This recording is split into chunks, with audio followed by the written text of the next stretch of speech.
Hi, this is Christopher Sean, Kaz from Star Wars Resistance. And I want to invite you to join me on Saturday, September 17th for Podathon 2022. I'll be hanging with my friends from Tatooine Sons, a pop culture podcast. And I want to see you there. Podathon is a day-long charity podcasting event that raises money for the Make-A-Wish Foundation. The day is going to be filled with amazing shows, awesome guests, and lots of fun. Mark your calendars now and visit www.thepodathon.com for more information about the event and how you can donate directly to Make-A-Wish. Can't wait to see you there, and hey, may the Force be with you. Gentlemen, it was a whirlwind weekend of celebrating your grandmother's 70th birthday. Yeah, well, it was lots of driving back and forth, but it was fun to see some family. Yes, but we added a little extra driving and a late night on Friday. Yeah. We did, and we walked out even more excited about Andor than we were before. Absolutely. We will share our thoughts on the Andor sneak peek along with more alternative perspective on the upheaval in the DCEU. And Sam will get us ready to learn. Return. Is that what it says? Yeah, we're going to return to the land. We're going to return to the land. Too. You can write this stuff. You to just can't return say to the it. land of elves and hobbits. Mm-hmm. This is Tatooine Sons. It's true. All of it. What is the name of the porg on the Millennium Falcon? Force is strong in my family. What do you think his name is? It's a big moment. I am a Jedi, like my father before me. Maybe Turbis? Do or do not. There is no try. Turbis? Pablo, if you're listening to this live stream, that porg's name is now Turbis. It's a good Star Wars name. We're not done yet. These guys recorded an awesome podcast called Tatooine Sons. Everybody was lit. Right, exactly. So we finished. we finished Daredevil. Yes. It was better than I even thought. Then you sold it to me. It's great. I mean, I can't describe how amazing that show is. And we spent a solid 30 minutes after we finished it just talking about that end scene, which we didn't get to talk about on the show because I hadn't finished it. Yeah, so BB Nate, here's get you before we start the show before the show. Go. Yeah, the show before the show. I mean, it's the whole scene before Father Lantom's funeral with Matt and Maggie, where he's just talking about God's plan and he's talking about what Father Lantom told him and all that stuff. It's probably my favorite scene in the series, and I just love it. But I couldn't talk about it. I was gonna have the whole speech written out and you were ready, but we hadn't finished. But you hadn't finished it. It would have been a big and it was spoiler. funny. Sammy, the first time you watched it, didn't even remember that scene at all. No, you were distracted. There was a lot going on at that point, so I didn't even catch it. So I'm glad I decided to take a break from my studies. Like y'all were watching it, and it was about to get to that fight scene, and I'm like, what the heck? And I just sat finished down. it off. No, I'm so glad I did. It's amazing. It was really good. Check out Daredevil season 3. Or the whole show, or season 3 too. Welcome to Tatooine Sons, a pop culture podcast, the only fan podcast to name a canon Star Wars creature and to be endorsed by the writer director of The Last Jedi, Mr. Rian Johnson. Mister. He's got a movie coming out in a couple months. That's true. He's doing a lot of press and stuff. So I got on the cover of Empire magazine and everything else. Yeah. Maybe So we could help him with that. And he's starting to talk a lot about Star Wars again. Huh. He hasn't been talking about that for a few years. We should ask him why. Well, we don't get that opportunity, and maybe Alden Diaz did, but we'll talk about that in a second. We believe that pop culture is the mythology of our generation, that there is a story. It is written on our souls, and these myths speak to that story, and that is why we talk about Star Wars and Marvel and DC and The Lord of the Rings. Finally. Go. Absolutely. Yeah. And all the other epic franchises that we all love so much. I am David. I am the dad. Hi, Dad. Hello, gentlemen. I'm honored to be joined every week by my two amazing sons. BB Nate, what do you got going? Sadly, we will not be having as many DC movies coming up pretty soon here. Only one for the rest of this year. Yeah, Dang, it'll be a good one, though. They're hyping that one I'm up excited. big. We'll see on that. Yeah. Shmuley, what do you got going? Yeah, Amazon decided to be nice and give us yet another trailer for The Rings of Power last week. The Rings of Power. So I was pretty exciting. Just 2 days before it'll start today. No, I can't wait. Are we sure it confirmed that it's premiering at 8 p.m.? Yep. We're confirmed on that. We've confirmed social that medias have told us because they're trying to do a whole big glable release. Okay, they are doing that. So they are. They're going to break the internet is what they're going to do. That's what they're hoping to do. I think they're hoping to do what House of Dragon did. Let's hope it does. Yeah. Did you guys know that the Andor series announced in November of 2018 is not the same Andor series that we're getting next month? What? You're going to have to tell us more about that later. I'm genuinely confused. I know. We'll talk about that. But if you're listening to this show for the first time, we want to thank you. Thank you for joining us. Thank you for listening. If you're a returning listener, because that's what listeners do. They listen. They return to listen. And they return to listen. Yes. So they're returning listening learners.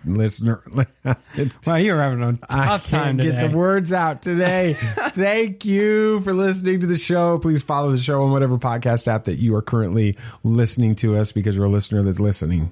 Very good. Because that's what listeners do. Curious to see how you're going to do the whole let's talk about what we're talking about. I'm not even sure I'm going to get it out. But we more announcement. You know, every time you think Potathon 2022 can't get any better. Potathon, it gets better. Yikes. September 17th, it begins at 9 a.m. Eastern. We've already talked about a whole slew of amazing guests. Ryan Johnson's going to be on Octu Radio. Who knows? Maybe he makes his announcement of when his trilogy is starting to start shooting. That would be cool. I haven't seen the video, so I have no idea. I know people have seen the video. No one has teased that, so please don't send me nasty tweets if that doesn't happen. Or if it does happen. Feel free to send me all the nasty tweets that you want if it does, because we'll be thrilled. Yeah, he's going to be on Octu Radio to close out the thing. Seth Green from Robot Chicken and Buffy the Vampire Slayer, and I cannot get my words out. Austin Powers, The Italian Job, and a bunch of episodes in the Clone Wars. He was there. Of course, Christopher Sean's going to be our guest. We're going to be the first guest of the day. Will be on our show. We've got Kristen Baver from This Week in Star Wars. She's going to be on Tarkin's Top Shelf. Gary Whitta from one of the story writers for Rogue One, a Star Wars story. Okay, movie. Great movie. We saw it just recently in IMAX. It was awesome. Charles Soule wrote a bunch of the High Republic stuff and Marvel comics. Darth Vader comic series. Yeah. Kelly Knox, author of Be More Obi-Wan and Star Wars Every Day. Zoraida Cordova, author of Star Wars A Crash of Fate and some Clone Wars stuff, Stories of Light and Dark. Mike Chen, author of Star Wars Brotherhood, and from a certain point of view, the Empire Strikes Back version was there. Yeah. Of course, Matt Martin, senior creative executive from Lucasfilm Story. We announced all those last week. Right. Yeah, that's not new. We have more announcements. Goodness. This week. We have Shelby Young. If you don't know who Shelby I cannot speak. Shelby Young is, you've heard her. She's a bunch of different voices, primarily the voices of Princess Leia. You know what's funny is I was scrolling through shorts on YouTube, and I think a video of her came up. I totally didn't connect that was her, but when you had mentioned her later, I remembered that was her. So that's kind of cool. So she does Princess Leia and all the Lego Star Wars stuff, the Skywalker Saga, Summer Vacation, all of that. And then we also have Christina Ariel. She is an actress and the host of Star Wars, The High Republic Show on StarWars.com. Nice. And then Beth Ravis, author of Star Wars, The Princess and the Scoundrel, which is a #1 best-selling, or on the New York Times bestseller list. Wow, that's huge. Variety released a photo today of what the wedding dress of Princess Leia would look like. I haven't seen now Hoth booths, and I will tell you right now, the cosplayers are going nuts. But she also wrote Rebel Rising. Folks, Rebel Rising, if you're a fan of Rogue One and you're excited about Andor, the thing you want to check out in that interim period for the next few weeks is this book, Rebel Rising. It is fantastic. It is literally, I was telling you guys about it after we watched it, Rogue One the other night. Yeah. It picks up from the moment that Saw Gerrera rescues Jyn on, what's the planet? What's the planet? When she's a little girl. Well, yeah, I know what it is. But okay. Anyway, she rescues her on the little as a little girl on the planet. He rescues her up until the moment she's in prison. Right. At the opening of Rogue One. That period in between, that's the book, and it's fantastic. And Saw Gerrera is a fascinating character. So very excited about those people. Make sure you check out. Just go to thepotathon.com and get all the details on that. Make sure you subscribe. Make sure you donate. Yeah. We donated. Yeah. We donated this week. Awesome. Yeah, we made a gift to it. We want you guys to donate, so go to thepotathon.com and do that. All right, enough talking about what we're going to talk about. Let's talk about what we're talking about. Hey, you did it. Yay. Even with a tongue-tied night. Tongue-tied night. Wow, all right. Tang got tungled. Yeah. What? Exactly. My turn? Yeah, go. All right, so save us, please. So Warner Brothers Discovery is at it again with some significant delays, of blockbuster movies, but could they mean more than we think? I'll speculate a little bit. Have you ever danced with the devil in the pale moonlight? Yeah, I can fly.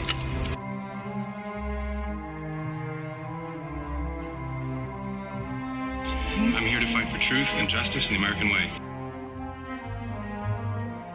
The people in this room, which one is A, wearing a spangly outfit, and B, not of use? There's only one God, man. And I'm pretty sure he doesn't dress like that. That man has no limits. Really? What's it up? So this is good. This is great DC news. content. I know, it's crazy. October 21st. For what are we talking about? Gotham Knights. Okay, that's well, good. yes. Have you pre-ordered it yet? I've not. Come on, I need dude. to. Okay, I'm going to. Okay, but Kind of waiting for Christopher Sean to send us a free copy. Yeah, for real. But no, I'm kidding.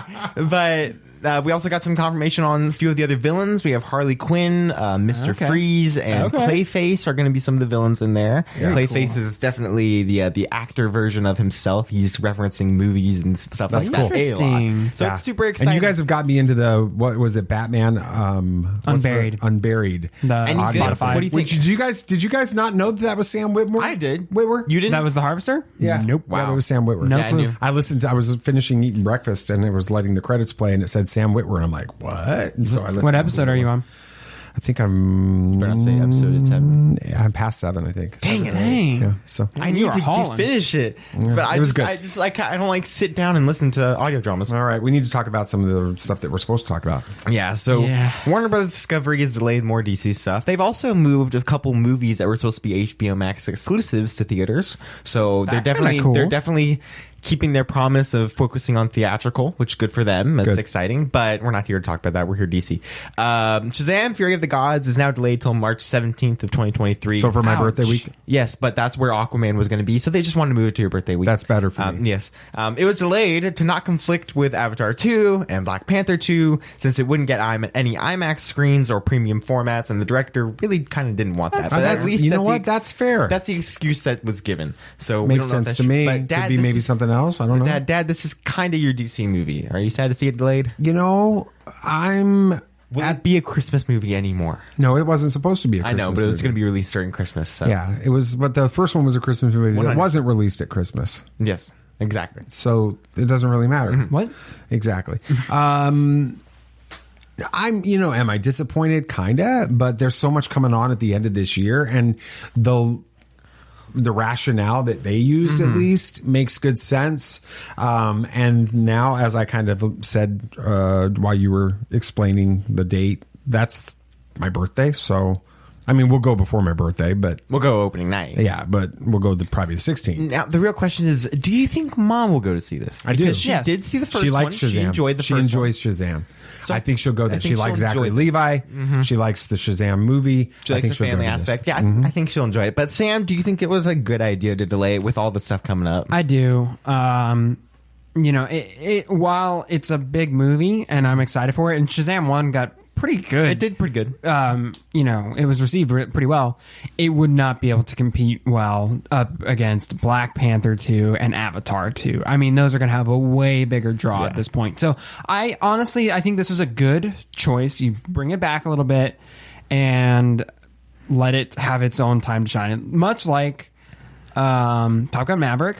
And it worked, obviously, as we've seen, they did really delay. You're well right. for that movie. So I think this was the right decision in the end. While I'm a little disappointed, I think ultimately it's for the best. It's a good idea, but I am sad to see it delayed. I was looking forward to that. But Aquaman 2 is now delayed till December 25th, Christmas, Mom's birthday. She's not going to go see that on her birthday. Due to, and I quote, production delays. That's the most That's the most ominous, vague. Exactly. I find that answer vague and unconvincing. So K2SO moment. So Sam, this is kind of a statement for all of us. But you weren't a huge fan of the first Aquaman, so will you be checking this one out? I mean, the first Aquaman was okay. It was so boring and predictable. It was better than Eternals, though. Oh yeah, that's not hard to do. but it was not my favorite. But I will check out Aquaman 2. I still want to see it. I'm honestly still rooting the DCEU on. I want it to do well. And with the fact that I know we're getting Batman in this to some extent, that's exciting. Honestly, I like Batman and I like Batfleck. So wait, hold up. Well, I think he's a cool character. I just don't like the fact that he kills in Batman v Superman. But otherwise, I think he's a pretty good Batman. Yeah, all right. And I'm excited. I always like seeing more Batman in the movies. So I'm excited for that. So yeah, I'll check it out. I mean, I walked out of the first Aquaman feeling the same way I did with Avatar. Visually stunning, but it was just meh. Yeah. It was predictable. But Yeah. I'm hoping that this next one's going to be good because, I mean, it doesn't deal with the trench anymore, I don't think. But it should be fun still. The trench? It's like weird. Do you think the production... Okay, I touch on this later. Yeah, okay. Yeah. Okay. So, Dad, any thoughts as to why they really delayed this? This is really where you'll be able to come out and say what you want. Can I say what I really want to say? Yeah, you can say what I think there's two reasons that they delayed this. I got to reshoot Amber Heard scenes. Honestly, that's one of them. I think they're taking her out of this thing. Yeah, I don't blame them. And I think that's a major reason for this to be delayed well over a year. From now, that's a lot. I think they're bringing in Ben Affleck, which I know you guys just got done talking about, and that's fine. And we'll talk about that in a little bit. They're going to bring that in. I think there's a pretty significant reason potentially why they could be bringing him in. So I think all of that to me signals that what they said about delaying or about they're going all in on the DCEU seems to be the reasons behind this. The curious thing is that they did not move the Flash at all. They had that stay weird. Where it is. But the test screenings are absolutely stunning. I mean, it has the highest score of any DCEU movie, which is crazy. When is that scheduled now to be released? Because it was already delayed. I'm not sure. I think it's April or something. So April 23? No. Why did you think April 23rd? Or no, April 2023. Oh yeah, no. Yeah, April 23rd. June 23rd, 2023. Okay. So yeah, that's going to be. They did not move, but they don't have to take out an entire character as long as Ezra Miller is getting through the issues working that through he's going through. Yeah, they're not going to have to take an entire character out of it. It'd be kind of tough to take the Flash out of the Flash movie too. Yes, that's true. But let's just speculate for a little bit. We already kind of are. Well, yes. It was actually rumored this week that Henry Cavill was seen around the area where they're filming Shazam 2. So any thoughts on this? Do you think we see Superman in Shazam 2 or even Black Adam? I don't think we see him in Black. Well, okay, first off, I guess I don't even understand this. Maybe this is just my lack of paying attention. But who's the bad guy in the Black Adam movie? Do we know who the antagonists are? No, I don't think so. Interesting. Isn't Dr. Fate the bad guy? No, Dr. Fate's a good guy. I don't know nothing. Dr. Fate's a good guy. I don't think it could be Superman, but I don't know. Maybe it could be interesting. Anyway, I don't know if we see Superman and Black Adam because pretty much anytime you see Superman and Black Adam together, they're going at it. Oh, no. No. I thought I only remember seeing them fight. I understand that, but Black Adam is definitely becomes a good guy, anti-hero more along the lines. I mean, even if we talk about the Dark Crisis stuff that we've seen, he joins the Justice League at one point. Okay, so he's a good guy. He stands along Superman and fights with him. So they could bring him in sort of as a good Fury guy. And then twist him to be a bad guy later in order for him to battle Superman at another movie or something like that. They could. That'd be cool. Yeah, I mean, I definitely think it's a possibility, but I don't think we see him in Black Adam. If we see him in Black Adam, we see him in an end credits. That's what I'm thinking. Yes. That's the only way you can do it. You can't put him in the main stuff. You can't have long scenes with him because they can't film a ton of stuff with him now. And not be obvious. And not be obvious. So they have to put him in a soundstage, in a bunch of green screen without anybody knowing. Zack Snyder's backyard. Yeah, Zack Snyder's back, or a Zoom call, which they did with Ezra Miller. Too, yeah. For had him act the Snyder cut. Yes, the Zoom call, the nightmare scenes with the Flash. Ezra Miller was doing a Zoom call, and that's how they filmed it. That's impressive. But you can do anything like that, and just have him show up just a little bit in this movie, and then big old tease for Shazam, and then the DCU kind of has a little bit of a fire. I think that's what they do. They bring him in as a post credit scene, and then you start getting some stuff with him in Shazam too. And that's where they're setting up what could happen in the future. Yes, I agree. But as we were saying, Ben Affleck is returning as Batman, which is a huge deal. But it could also be a big part of why these are delayed, because he has to film scenes for Aquaman 2. So do you think we see Batman in Shazam 2? Or heck, we could see him in a post-credit scene for Black Adam? If anything, I think it would be Shazam 2 as like a kind of joking little cameo at the end, kind of like what they did with Superman at the end of the first actually Shazam. Show his face. Well, yeah, I mean, you don't even need to do that. I'm just saying, like, you keep it like that feel, for Billy's friend. I don't remember his name. Oh, no, I don't remember. Oh, man. Anyway, you know what I'm talking about. Who's the big Batman fan? He's got the Batarang and stuff. You have him show up at the end there as kind of like a little joke. I think that would work well, but I don't think it would fit well in Black Adam if you're going to have Superman in there. It just gets a little much. So if anything, just Shazam too. What if you have the Trinity? The Justice League Trinity. You have Superman, Batman, and Wonder Woman going up to Black Adam and talking about him about the Justice League. The Justice League initiative. Having him be the next first Justice League member after the Justice League movie, whichever one they decide to make canon. That would be cool. I would like that. That would be. Here's the thing. I'd freak out. And I say this with all due respect, Mr. Johnson. Dwayne. Oh, I was thinking Ryan. Dwayne Johnson's ego is just big enough that could happen. I know it is. Yeah. No, you're right. I mean, he put in Black Adam in Super Pets. Like, what? Right, just because he wanted to. Just because he could. Spoilers. But, like, for real. Like, that's crazy. It'd be a lot of fun.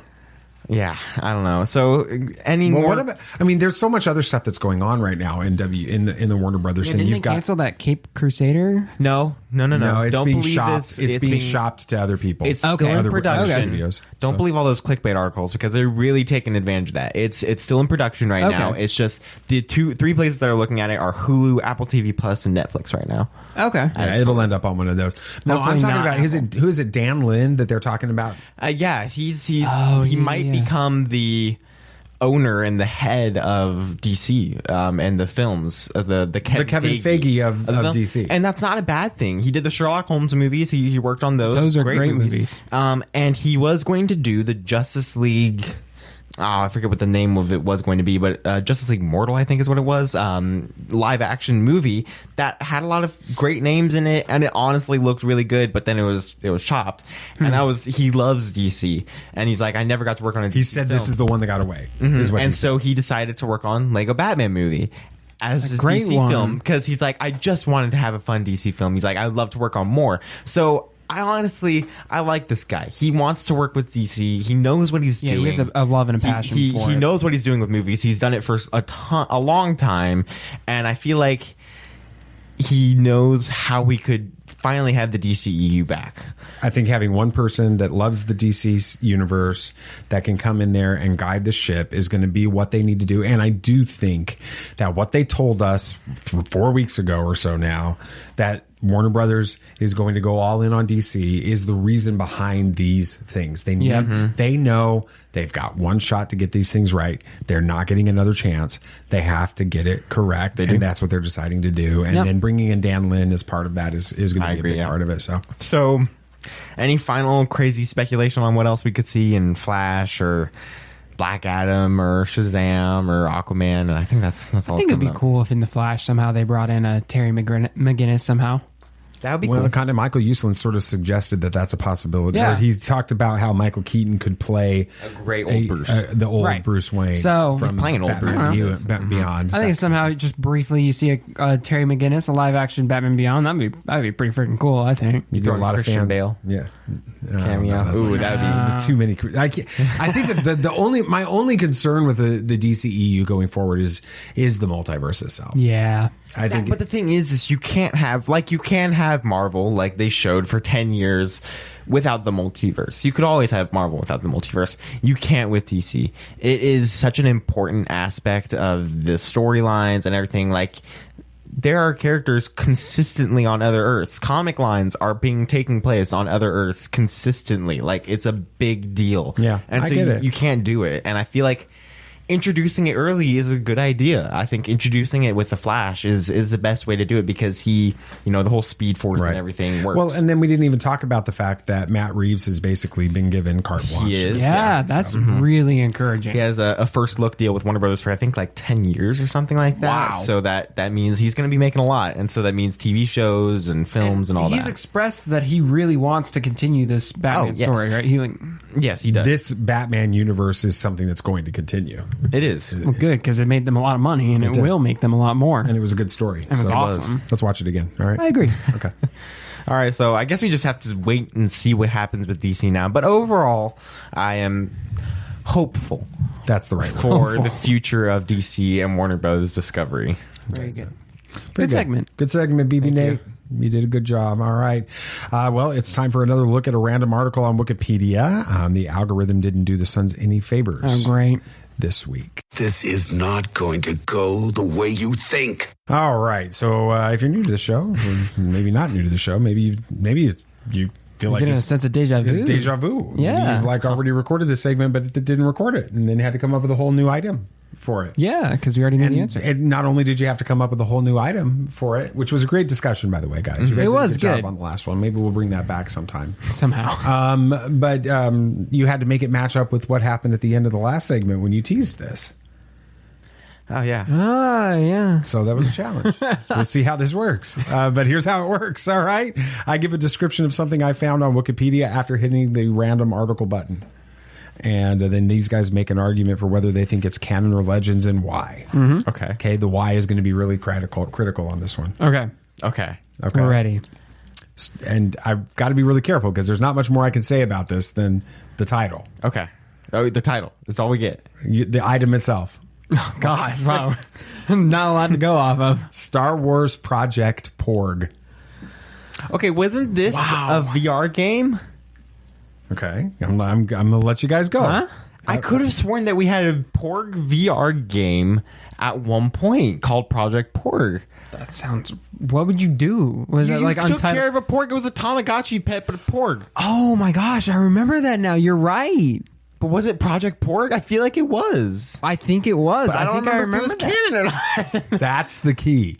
Is it canon or is it not canon, and why? I feel like this is too obvious to put it in here if it's canon. Well, but then you might want to. Turbis the Porg is canon. This is true. Yes. You could have put him in one. But video games have this weird area they kind of can operate in because players have free choice. So it's like, what exactly in the game is canon, right? Like, not every action your character does is going to be canon, and that's just ridiculous. Like Tales of the Galaxy's Edge, right? But Vader I think the overall story is still canon in those, right? Yes. Yeah. So, like, what was it? That Secrets of the Empire thing that we did, the VR experience at like downtown. That was canon and stuff too. That had Andor in it. It did, and I did too. Yeah. It did. You're right. So shot. I don't know if this is just a Tamagotchi thing. What story is there to make canon? There's C-3PO and all that stuff in it. That's fine, but there are also C-3PO and stuff in Force Unleashed. So I'm going to go... But Force Unleashed came out before the Disney era, so it doesn't count. I get that, but you can't say that this is canon because it has those characters. So are you saying Legends? I don't know. I don't think there's any story to make canon. So you think it's Legends? I'm gonna guess sort of Legends. Yeah, I guess I can. I'm gonna go just canon because I don't think that there's enough in it to make it Legends. I think that this is like, fair. Oh, okay. Well, this could be canon. It very well it fits. Just like Visions, what we did with Visions, they haven't confirmed that that's Legends or canon yet. Yeah, that's true. All right. So Star Wars Project Porg is a Star Wars mixed reality experience created by Lucasfilm's immersive entertainment studio ILMX Lab for the Magic Leap platform. The experience allows people to play with and raise a small family of porgs. Wow, you called it, Nate. Good job. Assisted by C-3PO. I know about porgs, but I don't know when was this announced? Was 2018. Wow, that's a long time ago. Yeah, I don't remember if this is canon or not. And then it came out 2019. So okay, or it was updated, I think, in 2019. Okay, it's officially listed as non-canon. So it's not Legends because it's not the Legends era. You can't call it Legends. Right. Well, yeah. So it's not. That's why I said a sort of Legends. With it, that was a weird one.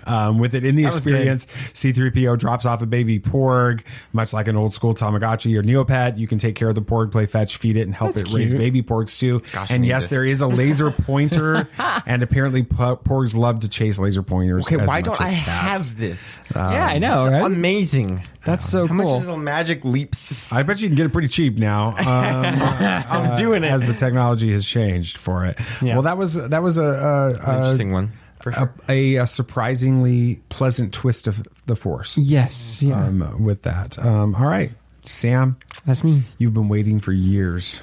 Literally. For this opportunity. Yeah. Go for it.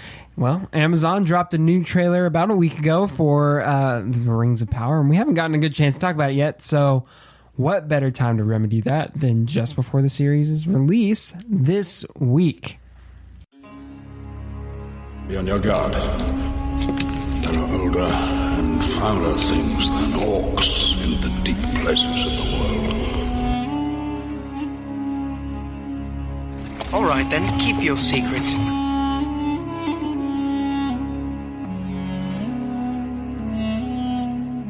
You're coming to us. Is as the footsteps of doom.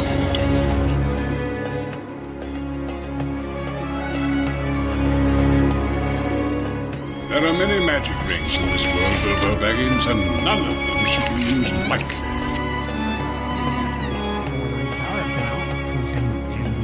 And J.R.R. Tolkien is rolling over in his grave. Just doing like barrel rolls after barrel rolls. Yeah, absolutely. In fact, I want to read a few of these reviews real quick. First one is from Stephen Weintraub. Frosty. Yeah, Frosty. He was at the IMAX premiere. He's the one that made the decision we could go. Yeah, basically. Yeah, so he has a special place in our heart. But his review says, I've seen the first 2 episodes of Prime Video's Lord of the Rings series. Prepare to be blown away by the scale and scope of Rings of Power. I don't know how they managed to pull this off, but they made a Lord of the Rings show that feels like Lord of the Rings. Everything about this series is incredible, from the cinematography to the costumes to the movie quality sets, and of course the cast. Get ready for something special. I cannot wait to see more. Start streaming September 2nd. And there's a whole bunch of reviews on this article talking about how most of them mention something about the incredible visuals, how it feels cinematic, and how it sets up a great story and feels like it could fit next to Jackson's films. So nice. Good. Very encouraging in my opinion. Soundtrack is good. We listened to that a little bit the this soundtrack weekend. is phenomenal. I keep listening to it over and over again, but it is amazing. Anyway, I want to talk about a few things from the latest trailer we got, which was a surprise. I did not realize we were going to be getting another trailer, so but we did. I was very excited for that. But one thing that I thought was the biggest takeaway and pretty important is we kind of have some motivation and movement for the series, right? Galadriel's motivation has been revealed in this latest trailer. Her brother Finrod was killed by the forces of evil, and now Galadriel wants to avenge her brother's death.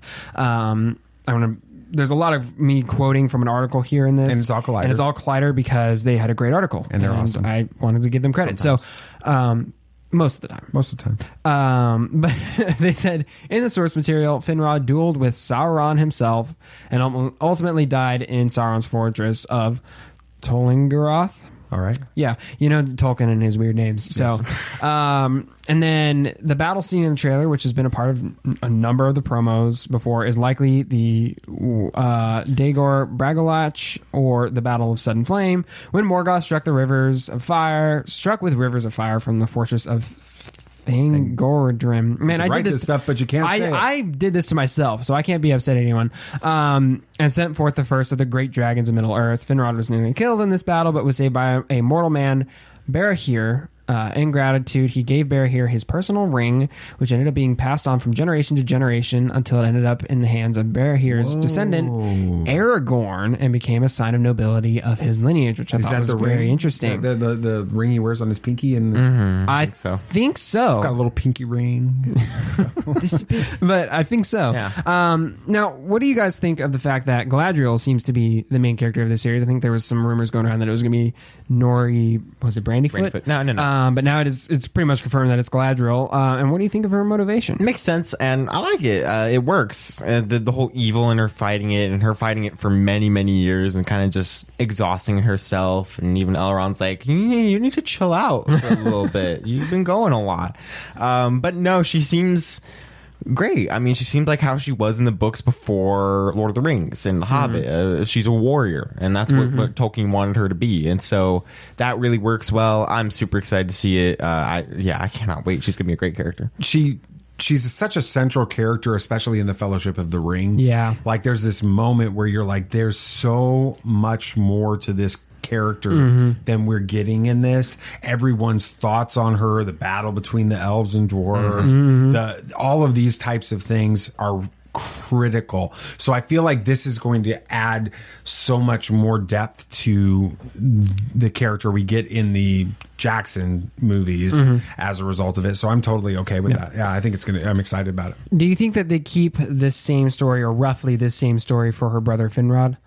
With him fighting Sauron and getting him imprisoned and stuff. I think that they can do that, but I'm not 100% sure. I don't think.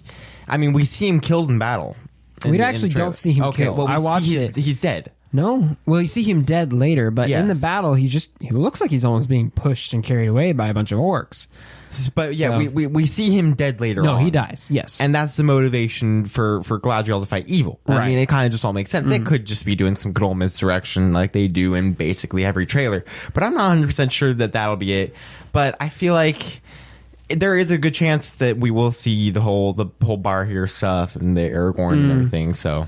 Interesting. I do think that they're going to try to hold the big moments as closely to the story as possible, and then let the secondary things in the timelines and such, perhaps those play out differently. Yeah. But they want to keep the big moments. I mean, there's a reason why we haven't seen, or we think we haven't seen Sauron in any of the trailers. Right? I mean, we know he's in it. Soundtrack reveals that, but we haven't explicitly seen him very much. Do you hope to see the story about Aragorn's ring in this? I do. Oh yeah, I do. I think anything that helps add depth to the Jackson films and ties into it is going to make this a better series. Do you think that them putting this in this series basically confirms that it's connected to the Jackson trilogy? They confirmed it's not going to be. They confirmed that. At least that's what I've heard. From places said that it's going to be its own story, and it's going to be set outside of what we've seen before. So, well, yeah, but it is set outside of what we've seen before, and it is its own story. They're very vague, and some people are saying it's not going to be connected with the Jackson movies. But I have seen some people say that if they wanted to, from the episodes that they've seen, it could fit. So I think that there's maybe not. There's a legal issue that they may have to balance, where they can't say it's connected to the Jackson movies, because if they do say it's connected to the Jackson movies, then they're going to have to pay Peter Jackson some copyrights to things. But if they want it to, if they leave it vague enough, then it'll work. That's fair. Yeah. So the next point I got from this trailer is this is no chance meeting, right? Galadriel talks about how everyone being there, Durin and a stranger, and there's that other guy, I don't remember his name, but the main fellowship. Is there by no chance meeting. The article stated this line itself is very reminiscent of the Lord of the Rings books. One of the major underlying themes of the story is the periodic subtle influence of a sort of divine providence that shapes some encounters of the story. Do you think this should put some fans' minds at ease, knowing that maybe Amazon is actually staying true to the source material? I think that every critic's review, everything that we've seen seems to confirm that the fan overreaction based on rumor and innuendo and fear was almost certainly overkill, which doesn't mean that there won't be severe backlash, that you're going to have those guys that are going to be the actuallys, and they're going to be the ones that try to come up with all the reasons why this doesn't work, and that's fine. They did the same thing with Peter Jackson's movies when they came out. That's true. The reality is you're never going to be able to take Tolkien and move it strictly directly over to the film and it work. And it's the same thing with this. As long as it feels like Lord of the Rings, it feels like Tolkien, it works. And I think that's what we're going to see with this. I agree. Yeah, I mean, I think that I've seen some people say that they were very nervous as being Tolkien fans. I saw somebody say that they actually are one of the Tolkien scholars that did not work on this, but they are a Tolkien scholar. Wow. They've been a lot. Then they're like, this is very true to what he did. That's far. really They're cool. like, it's really good. They're like, I was very worried because they're like, in my friend group and other people I know, I'm a super fan of Tolkien. Nobody is even close to my knowledge of the Lord of the Rings and everything. They're like, and this did well with it. That's really cool. Yeah, I think they'll be good. Yeah. Now, at this point in the Lord of the Rings timeline, now I'm no Tolkien expert, so this is just based on my little research. But based on the stories we should be seeing in this series, there are many divine things that occur, like the sinking of Numenor and the entire reshaping of Arda by Eru Ilúvatar, which if you don't know who that is, it's basically God. It is God. Okay. And both of those things are basically Eru Ilúvatar, like he does those things directly. Divine intervention. Yes, like there's no doubt about it. It's like biblical. But do you think it's important that they keep this divine influence in the show? And why do you think that's important for Lord of the Rings? I think it is important that they keep it in here. I don't think that we have to remember that Tolkien made it very clear this is not an allegory. It is not the same as what you experience with the Chronicles of Narnia and everything in C.S. Lewis's, which was much more of an allegory, and it was intentionally so. This one is not. But the reality is this story is just completely infused with Tolkien's worldview. And Tolkien's worldview is a worldview that involves the divine and a supernatural God and a supernatural evil and common people being thrown in the midst of it and spiritual warfare taking place in a physical space and all of these things. And those are important to make this, again, it's not about being directly connected to Tolkien's books. This has to feel like Tolkien. Yeah. And it won't feel like Tolkien without that. I agree. I think that it is important to keep this stuff in there because it's what made kind of the movies good. And I can't speak for the book since I haven't read it yet, but I'm sure it's what made the book good too, because that's just what Tolkien intended. And so I think to keep that in here, and just judging from the trailer, I think that they will. And so I'm excited to see them keeping that importance in this series. Yeah. What's interesting is I don't think there's a whole lot of that in the Lord of the Rings, either the movies or the book. And I probably might get crucified for this, but I think he wrote the Silmarillion after the Lord of the Rings. So it's interesting that more of that sort of spiritual worldview is visible in his later writings of the Silmarillion. So hopefully this series reflects that. But it does remind me of how Lucas had backstory for Star Wars, and it may not have been exactly the way that the prequel trilogy came out. Yeah. But there was backstory, and the ideas and the mythologies that were behind Star Wars then creep in. And so what you have with this divine element and this supernatural element within Lord of the Rings and The Hobbit and everything, it's present in Tolkien's thinking. And even if he didn't write it directly in, it was present in his thinking as he wrote the backstory or thought through the backstory of this. That's true.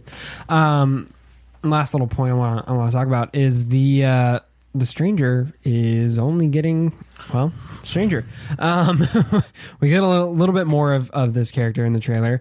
The stranger from the meteor is shown meeting the Harfoot Nori, and both of them are eventually cornered by some vicious-looking warg-like creatures, which is what I thought when I watched the trailer. And you talk about this. The prominent theory about the stranger seems to be that he's likely one of the Order of Wizards, and the trailer may support that interpretation. At one point, the stranger seems to be calling up some sort of wizardly power and whipping up the winds around him. Nate, you've kind of subscribed to this theory for a while. Why do you think this could be the case? It's just everything's kind of pointing to it. He's very mysterious, and during the panel that they had, everybody was asking. It was a Q&A panel, and so people were asking about the stranger, and they were very, very vague, and they dodged it ambiguous a lot. They dodged those questions a lot, and I remember one of the people on the panel, I think the host was like, is it Gandalf? And they're like, well, we'll find out a lot about the stranger. And everything, and they were very vague about it, and even asked like during like the post panel Q&As online about it, and they're like, the stranger's a really interesting character, and we'll learn more about him and all this stuff, but they're just being super vague, and I think that is the case. It has to be a wizard.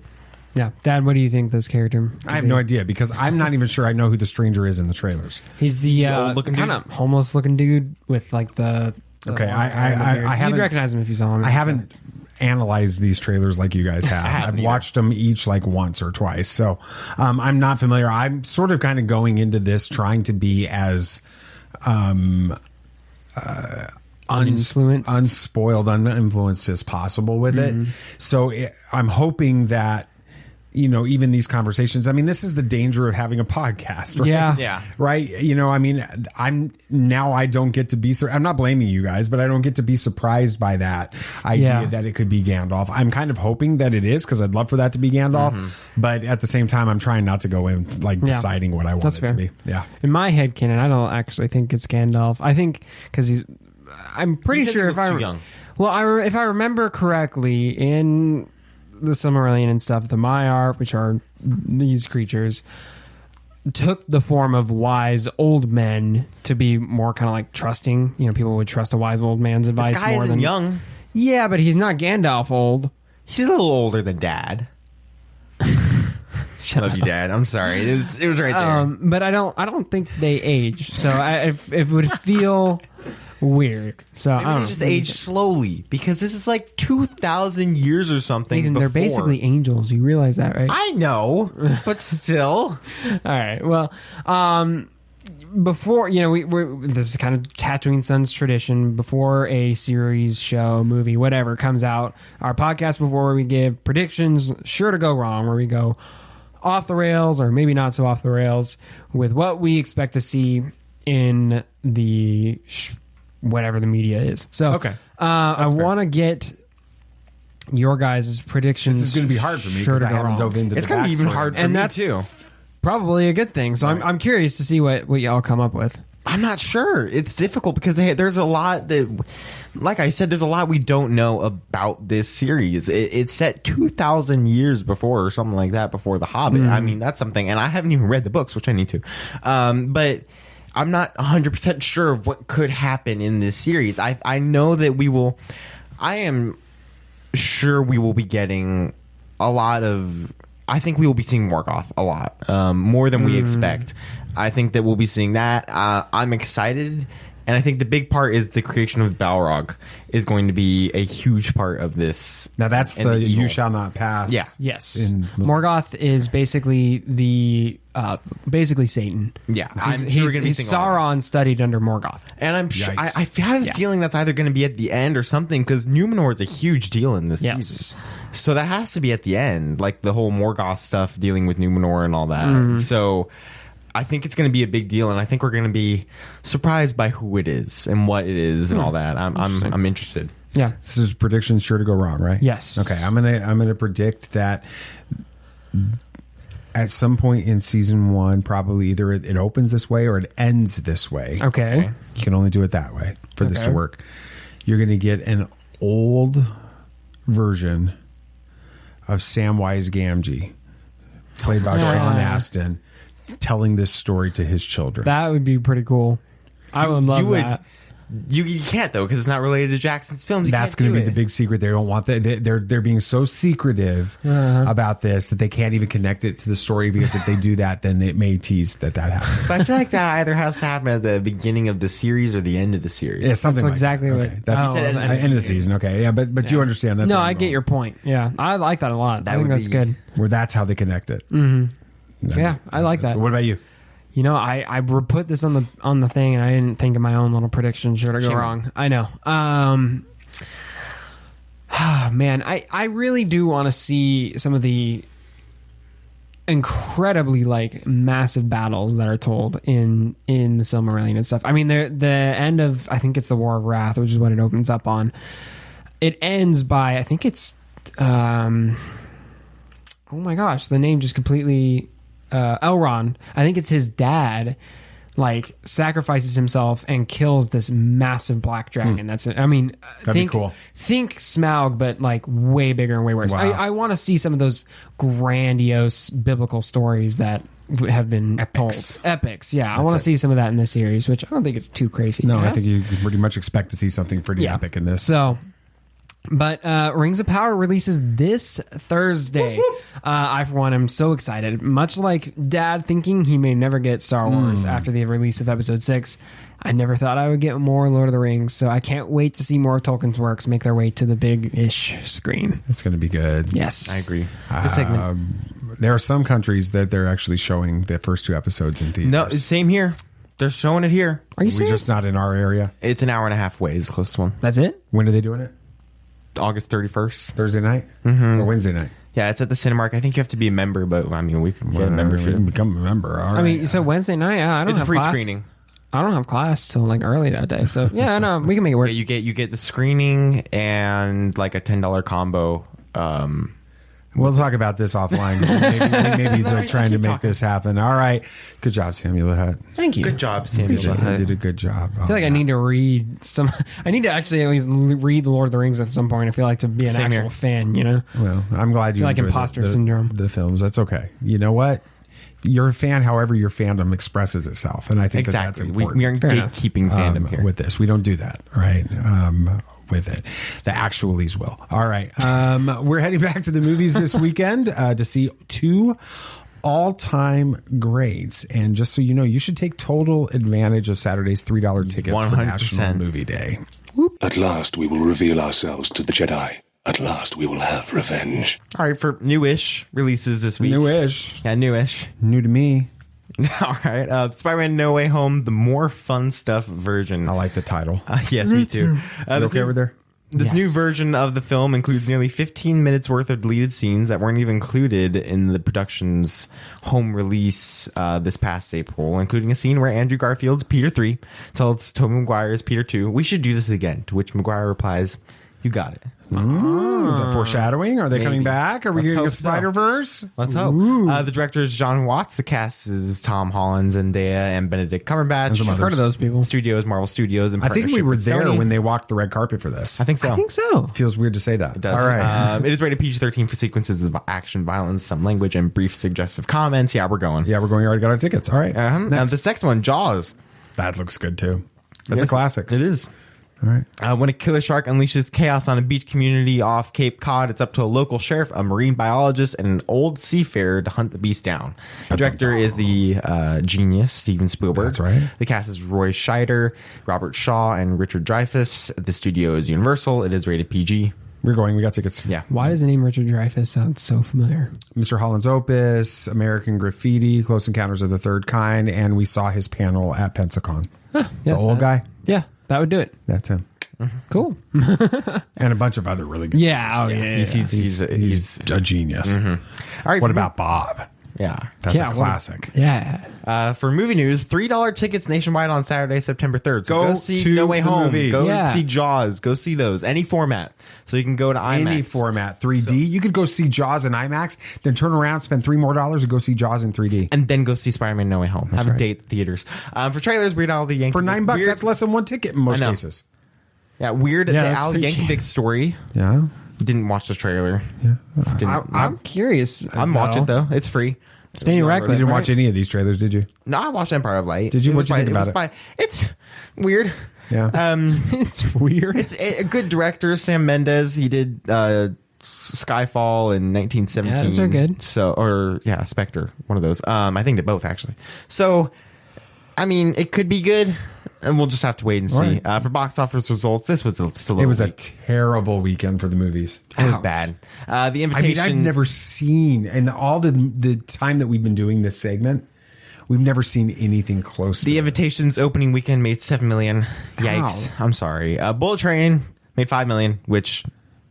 Wow, that's even worse for The Invitation. That's in its like third weekend, and It's it like, almost no, made it's like what, fourth weekend, I think. and it almost made back what The Invitation made for its first Yes. weekend. And Beast with $4 million. That's sad. It's Rogue One third did $1 place. million. Good for it. Mm-hmm. It's great. That's not a lot though. And speaking of Rogue One, Dad, Want to take it away? Oh, yeah. Speaking of Rogue One. That's you. It was a good transition. Yeah. Good job, Nate. That was good. When we woke up last Friday morning, we weren't expecting to get the chance to see the IMAX re-release of Rogue One with the special sneak peek of Andor. But sometimes surprises happen. Yes, they do. And it was good. Let's talk about what we learned from that and some recent interviews about it next. Bulky religions and ancient weapons are no match for a good blaster at your side, kid.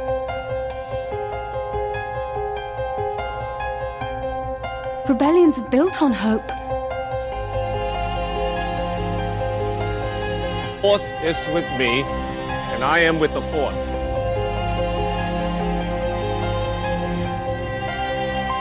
If you live long enough, you see the same eyes in different people. Now, don't give like your reaction to seeing it in IMAX again or anything like that, but just, you know, now that you watched, it's been 6 years almost since this film came out. Gosh, that's been a long time. Thoughts on Rogue One after seeing it again? Not the reaction of seeing it in IMAX, but seeing the movie again. And what are your thoughts on the movie itself? It's just a really good war movie. I mean, it's just a solid story. The way it moves, Star Wars movie. Yeah. But like the way it moves, the way it introduces characters, the interactions between the characters, how they're also willing to give up anything for this cause and the desperation. I mean, it's just a fantastic movie. Yeah, I agree. It's a great movie.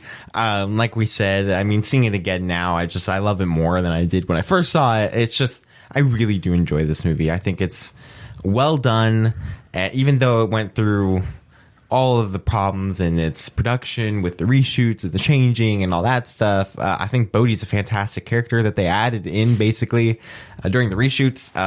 Overall, I really like it. It's a really great movie. And you get Borgullet. Borgullet, yeah. Borgullet. See, I wonder if we'll see him in Andor. That'd be kind of cool. That'd be great. I want to know where they just like they found. I think that, you know, like Andor's taken all the Imperials to Saw Gerrera, and Saw Gerrera's just like, we'll just get all the answers out of him through Borgullet. So anyway, all right. Seeing it in IMAX again. What's the experience like seeing in IMAX again? I'll have you go first. It was great because I mean it was a long time ago when I saw it in IMAX, so it's hard for me to like remember that feeling. But it was great to see it in IMAX again. It is a beautiful film. The sound is fantastic in IMAX. It's something different seeing a Star Wars movie in theaters than at home. It always is. I mean, Rogue One was fun to see. Rogue One, it's kind of like. When I see Rogue One, I'm like, when I watch it at home, I'm like, okay, I know this movie so well. But when I see it in theaters, I'm like, dang, this is just such a good movie. Which then plays into our constant argument that you should not watch the big box office, like massive film for the first time on TV. No, it's such a bad idea. So what was your thoughts on seeing it in IMAX again, Sam? Yeah, I mean, first off, seeing it in a theater is always completely different, but IMAX is just a whole nother experience too. I mean, it really is a different movie. It feels like seeing it on just that massive screen really helped like showcase some of the really good visuals. And again, I know we talked about it on the previous time we talked about Rogue One, but I mean, that CGI for Tarkin is great, crazy impressive. But yeah, the sound, I mean, everything hits harder when you see it in IMAX. So awesome. Yeah. Well, they did before the actual movie played, we got a tiny little interview between Tony Gilroy, a conversation with Tony Gilroy and Diego Luna, talking about the production, talking about the story itself. Nothing that was really true. I don't think there was anything in their conversation that was over the top. New. No, kind really. of what we expected from it. Then they gave us the clip. Now, the clip they had released a small portion of earlier that week into the general internet, like through the Twitter sphere feed or whatever of Lucasfilm of Star Wars. They released that, and this was the longer version of it. In the new clip posted, they posted it on Star Wars Twitter. Cassian Andor talks to Luthen Rail, who's played by Stellan Skarsgård, in what looks like a very discreet location. And then in the clip, Skarsgård's Star Wars character, what did we say his name was? Luthen Rail. Yeah. He appears to be paying Cassian to steal from the Empire. However, he's not convinced that Cassian isn't just some sort of simple thief. And so Rail offers Andor another 1,000 credits just to explain how he managed to steal such a valuable item, which is like a little box of some sort. We're not sure what it does yet. From a heavily secure Imperial base. Cassian then explains that it's easy. You just have to act like you belong. And then he explains that the Empire's gotten so fat and satisfied. These are lines that we've heard in the trailer before this, but you're getting to see the context of those lines in this scene. And that, the Empire can't even imagine that someone like Cassian would ever get into their house, is what he says.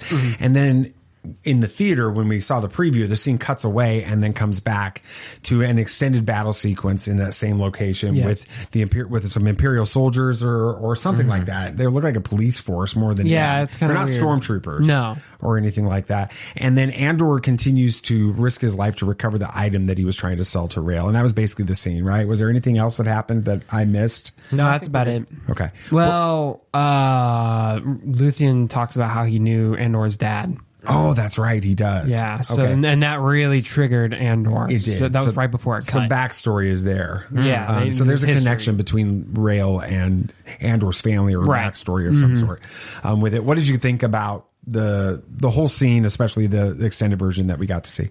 Yeah, I really liked it. I think it's very promising for the show. If that's the sort of tone we get, just that kind of, there's this like desperation in the characters, but also this like drive that like we have to do something. There's just gotten completely out of hand. I love it. I love the dirty underbelly, underground feel to it. It's weird seeing Cassian in this place. The sort of kind of like Ezra, the street rat thief kind of position. You don't expect that. You think of him as like a rebellion general in a way. So it was jarring, but makes me want to get more of that story. He's Fulcrum. By the time we see him in Rogue One, he is the new Fulcrum, they say. They describe him in some extra literature as being Fulcrum. Interesting. With that. So he's a very different character in this scene. Yes. With that. What did you think about it, BB? I thought it was a great scene. The writing especially was well done. I love the interaction between Luthien and Cassian. I'm interested to see more of that. I think that this will be a great relationship between characters throughout this season and the series. I am a huge fan of the battle sequence that we got. It was action packed. It had a lot of even though we knew that they were both making it out, they're gonna survive. But it was well done and intense in its own right, and I'm very excited. If that's the tone and that's the action we get from this series, which we saw in the trailers, it is what we're going to get. I'm super excited to see more of it. It's interesting. Some more articles and interviews have come out in the last week about the series. I think that those were probably already sort of scheduled to come out last week before they decided to delay the show, because obviously the show was originally intended to come out tomorrow, August 31st. And so, I think that these were already slated interviews and already, conducted and things like that. But one of the things that we learned from this was sort of the backstory of how Tony Gilroy got involved. And when we originally learned about Andor, it was said that Alan Tudyk's K2SO from Rogue One would be a central character, which everybody was pretty excited about. In fact, I found didn't Diego Luna and him host a panel at Star Wars Celebration 19? No, it wasn't Diego Luna. It was just Alan Tudyk. Oh, it was just Alan Tudyk, but they were talking about this show. They were with that. That's right. So you got the feeling that was going to be critical, and now we know that he's not even going to show up in season 1. There's going to be no K2SO in this season, and this change actually took place after Tony Gilroy, who at the time the show was announced and everything, was never supposed to be a part of this. He wasn't even a part of the production of Andor, and he was actually sent a copy of the script that they had in development, and he didn't like the script at all. He said he describes it as sort of Butch Cassidy and the Sundance Kid in space with it, and that was going to be it's a Paul Newman, Robert Redford, a cowboy buddy western type movie. So it was going to be sort of the K2SO and Diego and Cassian sort of going through space as like cowboys and stuff like that, and he did not like it. So while he was still professing no interest in taking over or doing anything with Andor, Gilroy wrote what he describes as a long forensic manifesto. That's what his quote was. Ouch. Back to Lucasfilm, that not only outlined why he thought this approach wouldn't work, but what he thought that the studio should do instead. And his quote was, he says, it was such a crazy idea that he came up with. It was so radical and it was so out there. And this resulted in a complete overhaul in the series and Gilroy being brought on to lead it. Jeez. What do you think about the way that all happened, Nate, having heard that story now? It must be good to just completely change Lucasfilm's mind on it. Yeah. And bring him in. Like, okay, this is a lot better than what we came up with. Yes, you're doing this series now. And so I'm super excited. Apparently he has a lot of what he's wanting to do with this series and he knows what he's going to. This is a passion project for him now. This isn't a whole situation where he was brought on to do it because he's a good director. No, he's doing what he wanted to do, a little fan fiction that he wrote, and now it's being brought to life. Like, that's crazy. That's every Star Wars fan's dream. Cool. Yeah. So, yeah, I mean, it kind of makes me wonder, man, what would we have gotten had he not decided to go out there and be like, this is horrible. I'm going to make my own story. Like, he took time out of his own life, not getting paid to do it, to write this whole exposition on why he thought what they did was bad and what he had was better.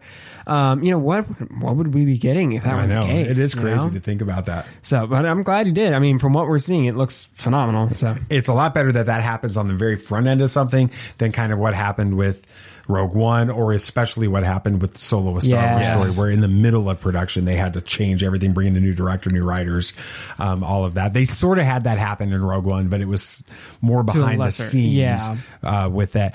Now, originally the show was supposed to be taking place over 5 seasons, and the original plan for him that he put out was for a 5-season series, with each season covering 1 year leading up to Rogue One. But it ended up taking them 2 years just to produce this first season, with 12 episodes covering that single year. And so, when Tony Gilroy was asked about it, his quote was, you just couldn't possibly physically make 5 years of this show.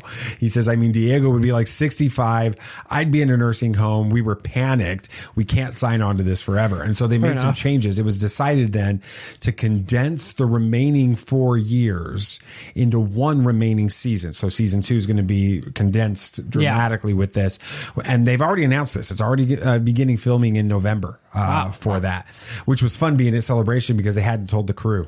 Or the cast. They hadn't told Diego Luna. Diego was just that they were doing this. Right. And he's like, we're going to do 12 more seasons. Diego Luna's like, all right, I guess we are with this.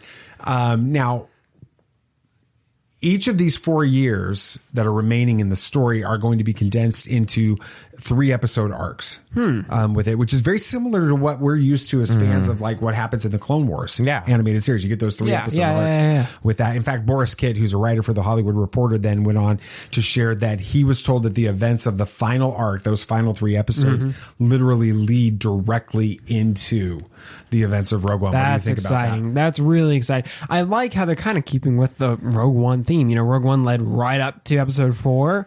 I like how this series will lead right up to Rogue One. So it further goes to kind of bridge that gap of time that we have between 3 and 4. Now you can, for an even more like smooth ramp up to episode 4, you can watch this and then straight into Rogue One and then straight into episode 4. I like how it's kind of becoming one whole story. I think that's really cool. Yeah, I'm super excited.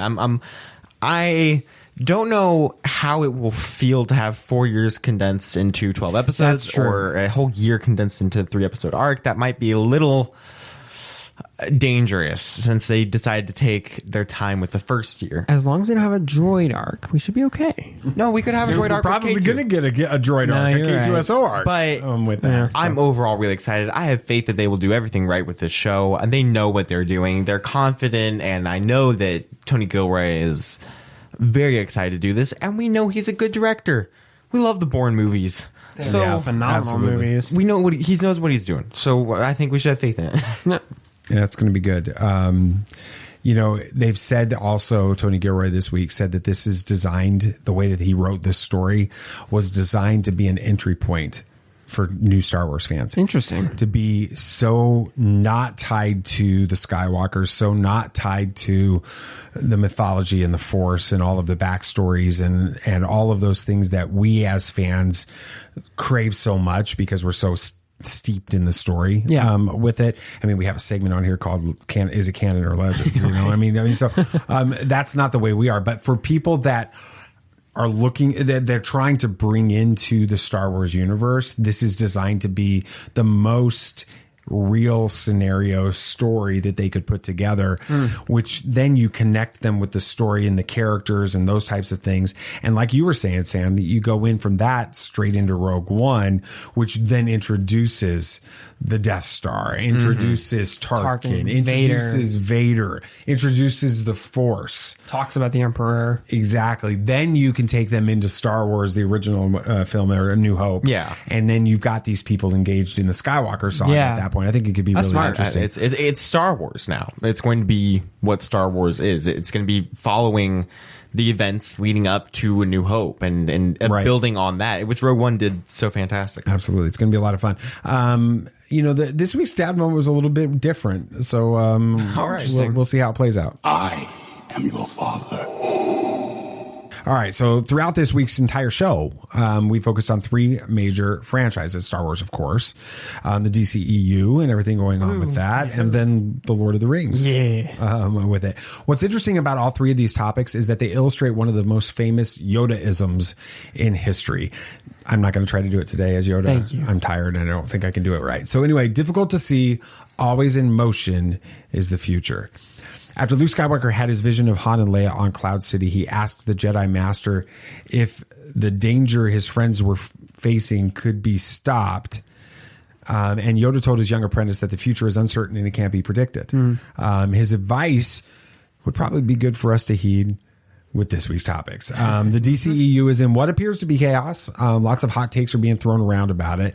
But maybe, just maybe, there's an actual plan being played out.